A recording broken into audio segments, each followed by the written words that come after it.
Hello friends, today we will discuss about the nature and scope of statistics and its role in studying economics. We come across various types of numerical data in the newspapers, advertisements and television in our daily life. We become curious to know what lies behind these numbers and statements in order to be properly informed citizens. We can only do so if we understand and evaluate these quantitative information. An understanding of statistics will help us decipher these information. To quote H. G. Wells, statistical thinking will one day be as necessary for efficient citizenship as the ability to read and write. Thus, a grasp of statistics has become a must in today's education, so that we become aware of the statistical content in our course of economics at the higher secondary stage. For this, first of all, we need to understand the meaning of statistics. According to the Oxford Dictionary, statistics used in plural sense means numerical facts systematically collected. Statistics used in the singular sense means science of collecting, classifying and using statistics, or statistical fact or item. Now, let us understand what is meant by statistical methods of analysis. Statistical methods of analysis can be purely descriptive or probabilistic. However, at this stage we will only focus on descriptive statistics. The descriptive methods include collecting and classifying the data, presenting them in tabular and diagrammatic forms, calculating summary indices to measure certain characteristics of the data. Statistical data can be of two types: quantitative data and qualitative data.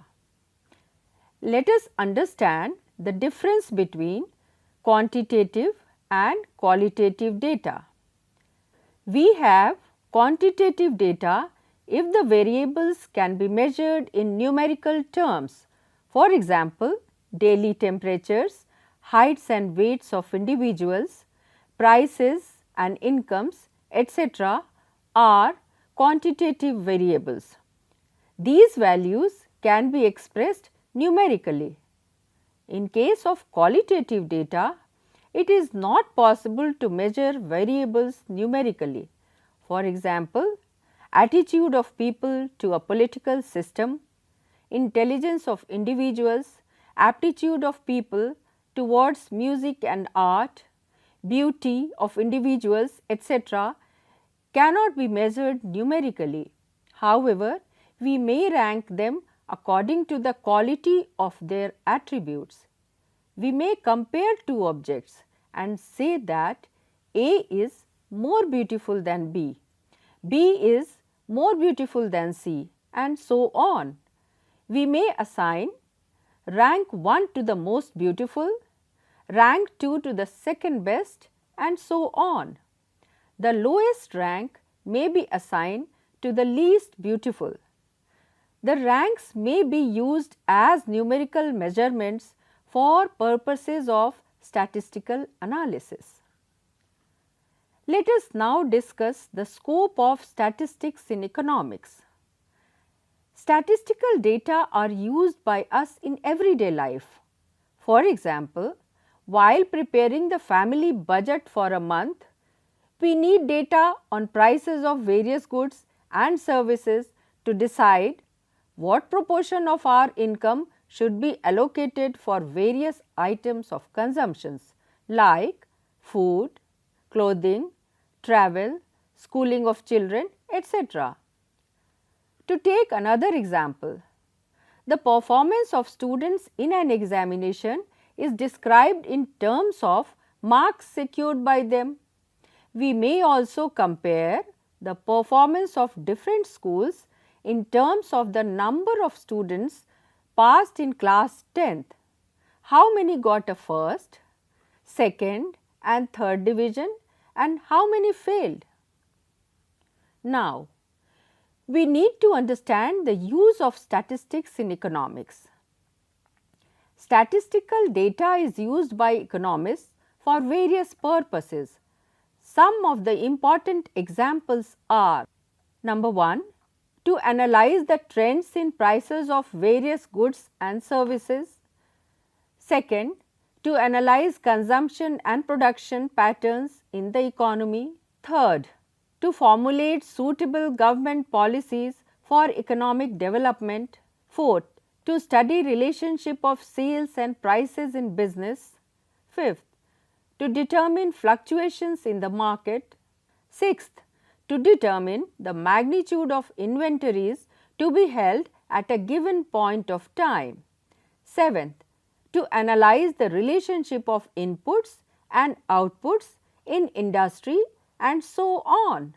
Now, the question is, from where to obtain the data?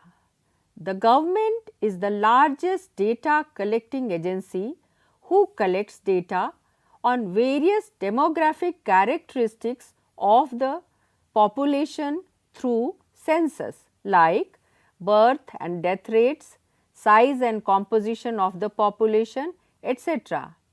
In addition, it collects data on income, consumption, industrial and agricultural production, education, employment, health, etc.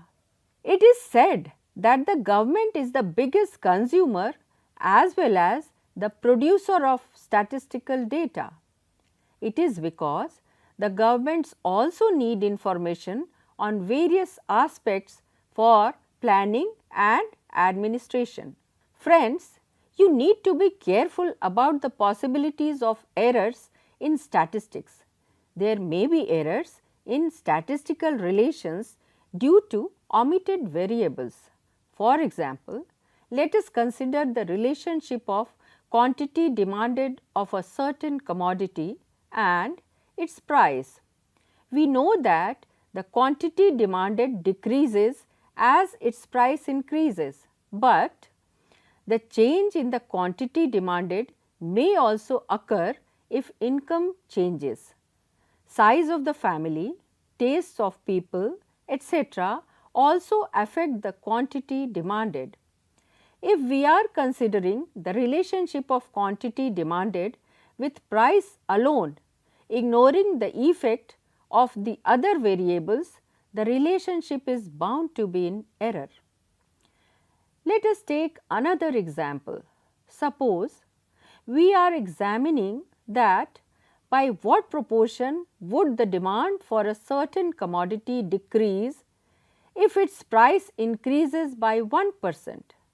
Intuitively, we can say that the quantity demanded of the commodity would decrease if its price increases, but the proportion of change in demand would depend upon whether it is a necessary good like salt, rice, etc., or a luxury item like a TV or a refrigerator. Thus, as we have seen that the error in the relationship may arise due to omitted variables. Friends, you should know that the statistical methods need to be used cautiously. There is also a danger of misuse of statistical methods. First of all, the quality of data plays an important part in statistical analysis. Fallacies may arise if we are using the data which are either insufficient or unrepresentative or incomparable. There are some examples given here. If we want to test the efficacy of a certain drug, we must test it in a number of cases. If we jump on the conclusion by examining the effect in very few cases, we are likely to make mistakes.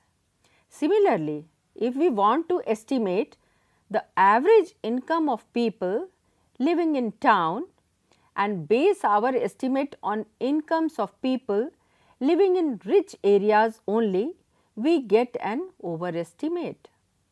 Secondly, the vagueness in definitions and concepts employed in data collection may also lead to wrong calculations. For example, if we are collecting data on the income of households, we must make clear how we intend to calculate the required income.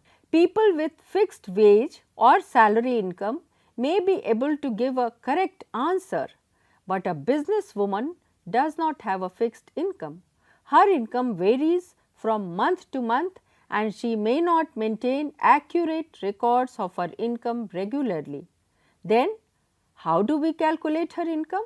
To take another example, suppose we are calculating data on employment. There are many people who may be employed only for a part of a day or a month.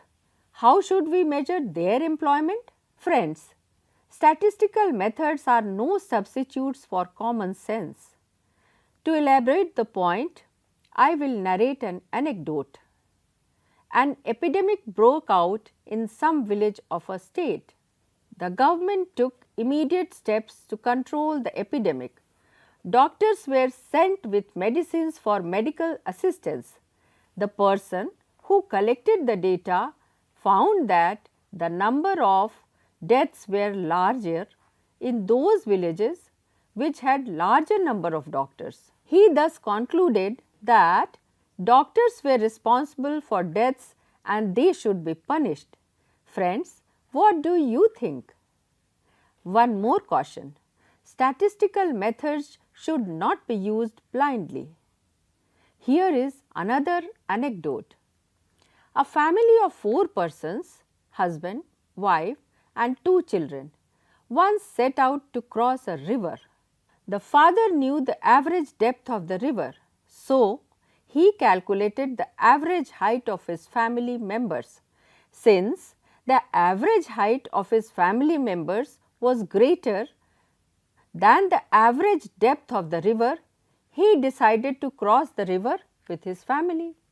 Consequently, his children drowned while crossing the river. Friends, where did the mistake lie? In statistical method or in use of the method? Thus, statistical fallacies or statistical lies arise due to wrong handling of the data or because of ignoring the underlying assumptions or by misusing certain summary indices, as we have just seen. Study of statistics helps to develop statistical thinking. Statistical thinking deals with the quantitative characteristics of mass of data and differences within the mass. For example, the total labor force in India consists of a set of working people who could be differentiated according to occupation, industry, sex, rural and urban, age, marital status, earnings and so on. There is variation in each of these aspects and the study of these variations is the chief concern of the statistical thinking. To conclude, statistical thinking is a form of logical thinking and is a part of our daily lives. When we say that something or somebody is typical, we are thinking in terms of statistical averages and the departure from typical is statistical variation. When we generalize from few cases to a very large number, we are using sampling methods. A conclusion that two things always go together involves a part of thinking found in statistical correlation. When we mention that the cost of living has gone up by 20% in a certain period, we are thinking of index numbers. Friends, statistical thinking is not alien to everyday thinking, but is a scientific form of it. Statistics has thus become increasingly a fundamental activity of our social, economic and political life. Friends, hope this will give you an idea of nature, scope and use of statistics in economics.